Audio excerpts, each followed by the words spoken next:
The simulacrum is never that which conceals the truth. It is the truth which conceals that there is none. The simulacrum is true. Ecclesiastes, if we were able to take as his finest allegory of simulation, the Borgia's tale, where the cartographer of empire drew a map up so detailed that it ends up exactly covering the territory, but where, with the decline of the empire, this map becomes frayed and finally ruined. A few shreds still discernible in the deserts, the metaphysical beauty of this ruined abstraction, bearing witness to an imperial pride and rotting like a carcass.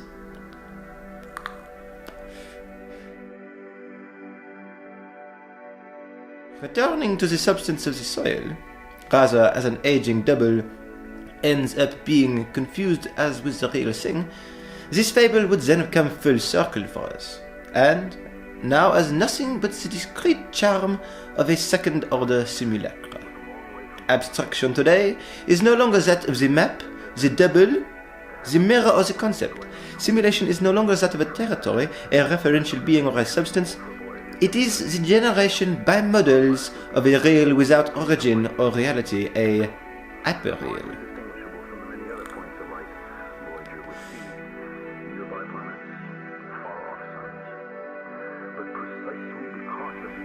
The territory no longer precedes the map, nor survives it. Henceforth, it is the map that precedes the territory, procession of simulacra.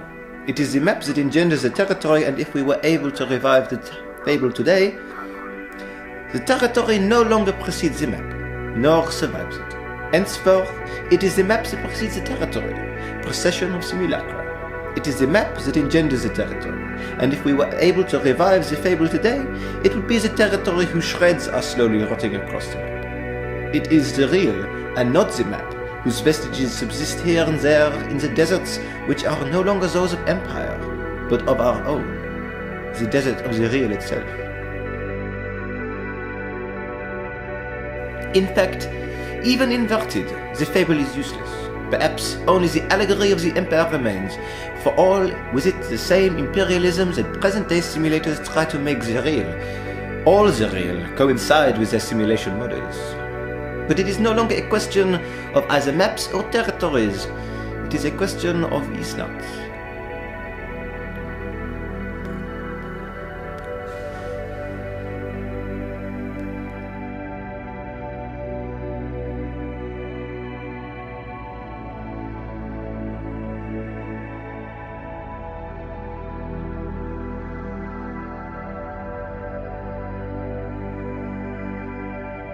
Something has disappeared.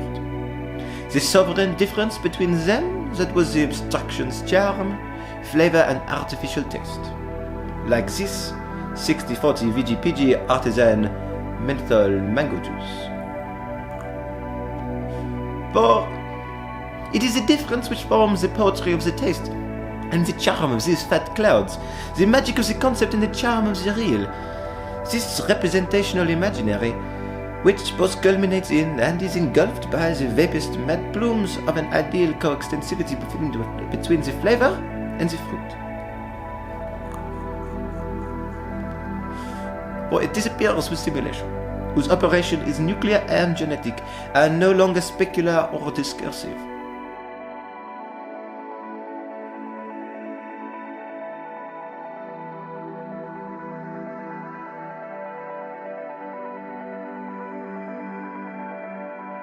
With it goes all metaphysics. No more mirror of being and appearances, of the real and its concept. No more imaginary coextensivity, rather, genetic miniaturization is the dimension of these things. The real is produced from miniaturized units, from matrices, memory banks, and vape shops, and with these they can be reproduced an indefinite number of times. It is no longer bound by the taste of the fruit, since it is no longer measured against some ideal or negative instinct.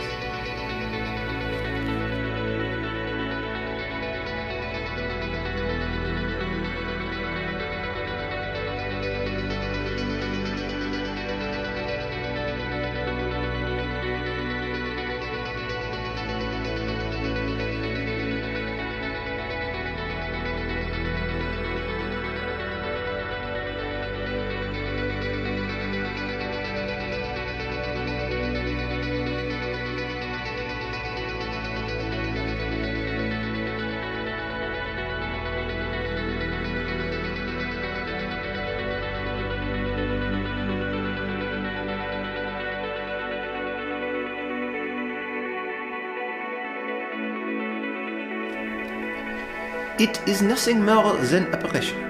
In fact, since it is no longer enveloped by an imaginary, it is no longer real at all. It is, as I have mentioned, an hyperreal, the product of an irradiating synthesis of combinatory models in an hyperspace without atmosphere.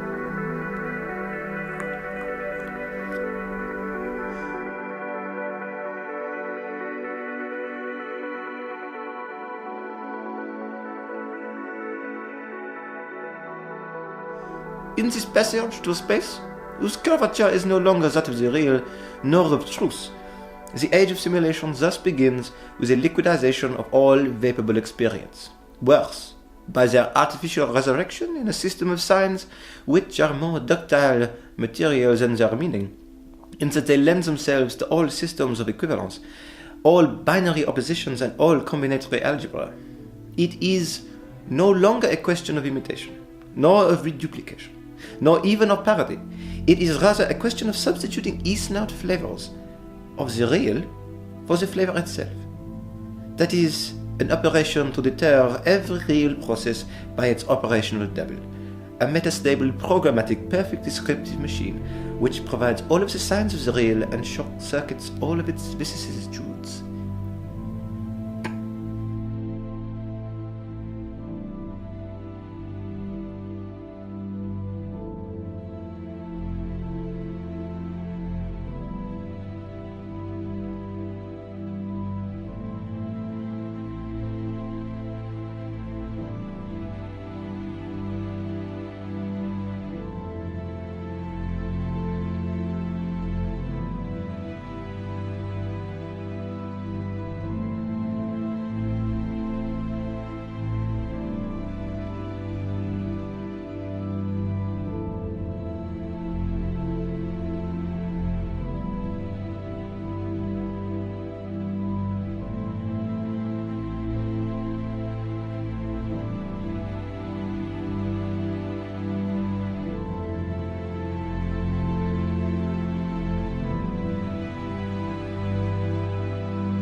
What can the e-snout manufacturers do with these simulations?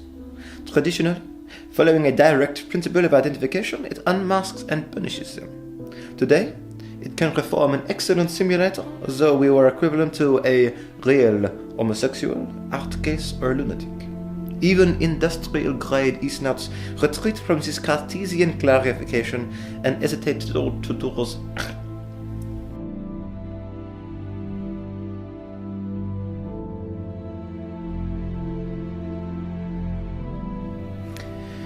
What can the e-snout manufacturers do with these simulations?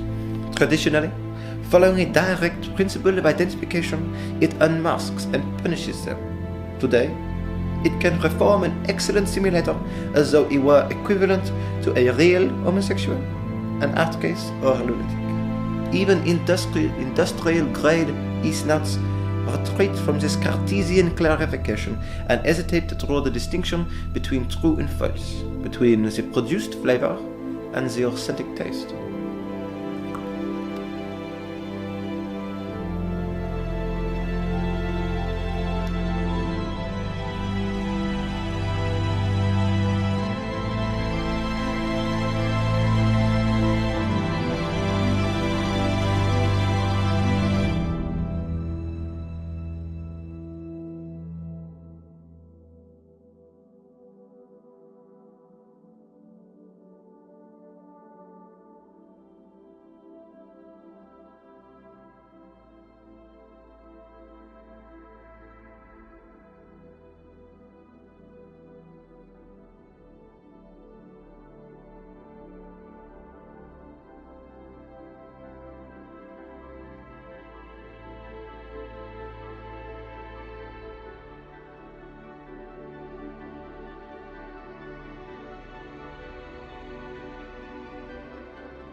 Never again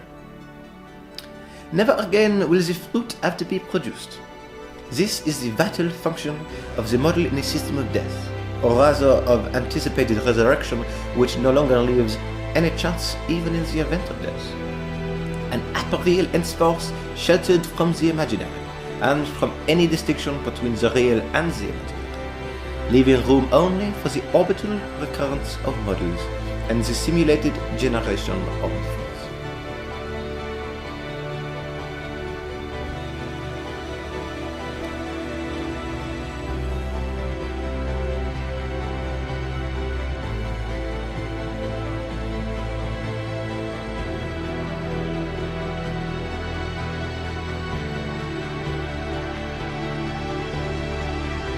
But this death of the divine referential has to be exercised at all costs.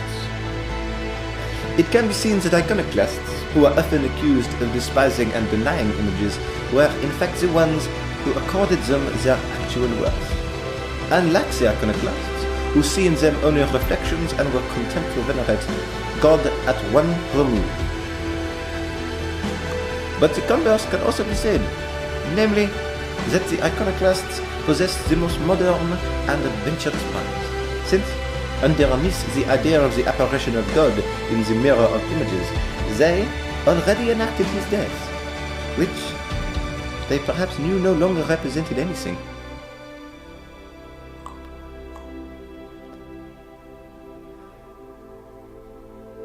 They were purely playing a game. But this was precisely the greatest game, knowing also that it is dangerous to unmask images since they dissimulate the fact that there is nothing behind them. This was the approach of the e-snuff manufacturers, who based their politics on the virtual disappearance of cigarettes and on the worldly and spectacular manipulation of nicotine addiction.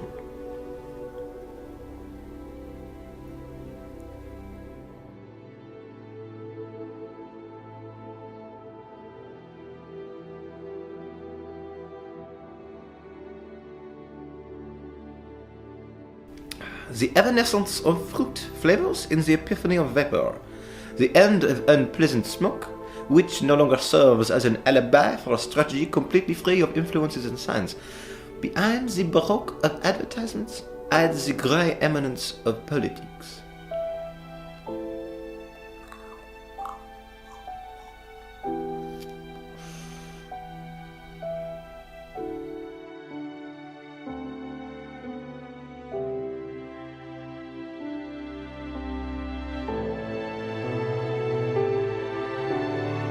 Hyperreal and imaginary taste sensation is a perfect model of all of the entangled orders of simulation. To begin with, it is a play of illusions and phantasms of mango and menthol and bubblegum and black forest gâteau. This imaginary world is supposed to be what makes the operation successful, but what draws the crowds away from cigarettes and towards these new dimensions is undoubtedly much more than social microcosm. The miniaturized and religious reveling in consumable taste, in its delights and its drawbacks. You research online, you visit the vape shop, you queue up inside, you are chaperoned through the buying process, the changing of oils and coils and of standing times and settling periods, and then you are totally abandoned when you leave. In this imaginary world, only the Phantasmagoria is the inherent wealth and affection of the taste. And in that sufficiently excessive number of gadgets used there to specifically maintain the multitudinous effect of the e-snuff.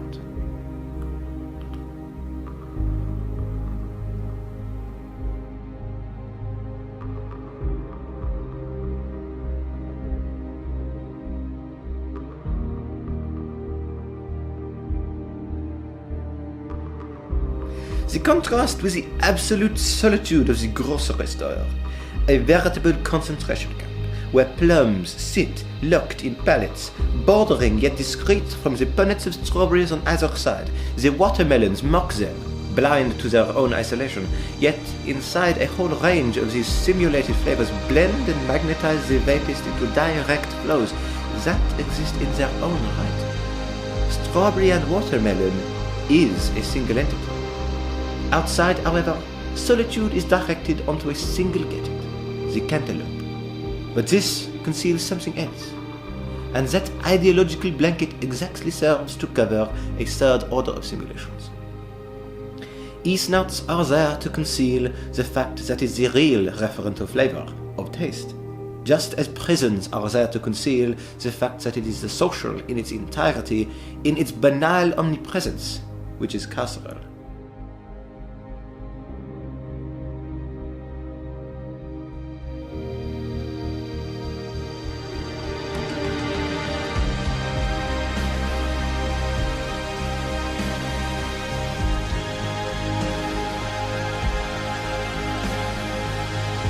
E-snouts and their flavor combinations and journeys are presented as imaginary, in order to make us believe that the rest is real.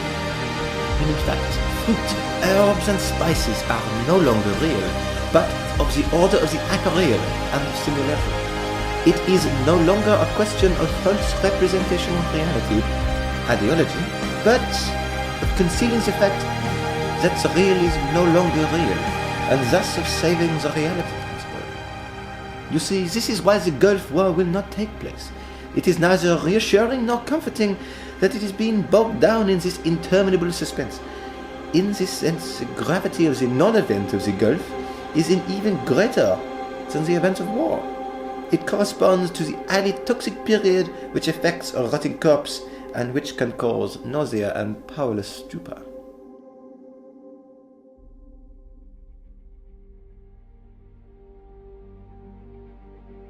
It is in the de-intensified state of war, that of the right to war under the green light of the UN and with an abundance of precautions and concessions. It is the bellicose equivalent of safe sex. Make love like war, but with a condom. On the Richter scale, the Gulf War would not even reach 2 or 3. We may vape and taste the prickly pear, and yet be safe in our houses from the prickles that so define it.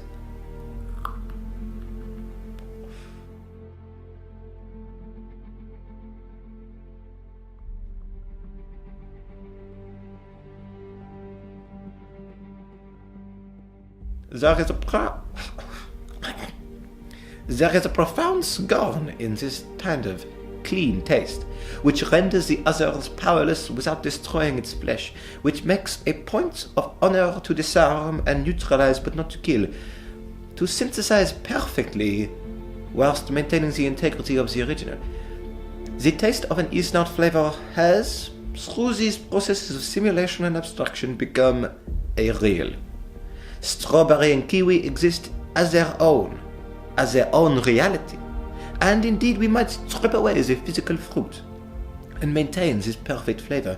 Take for example the chocolate-covered banana, now less than regularly seen in our adolescences. This taste of intrinsically artificial banana is a taste of its own.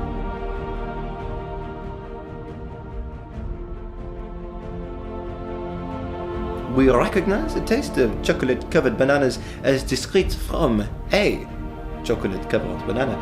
Indeed, as it is with e-snouts, we may lose the original and yet lose nothing. The spectre of artifice, of this actively synthetic, has a very organic motion. Behind these shadows of flavor is a very real march of techno-realism, of the political, and of tobacco conglomerate. Our trajectory is clear.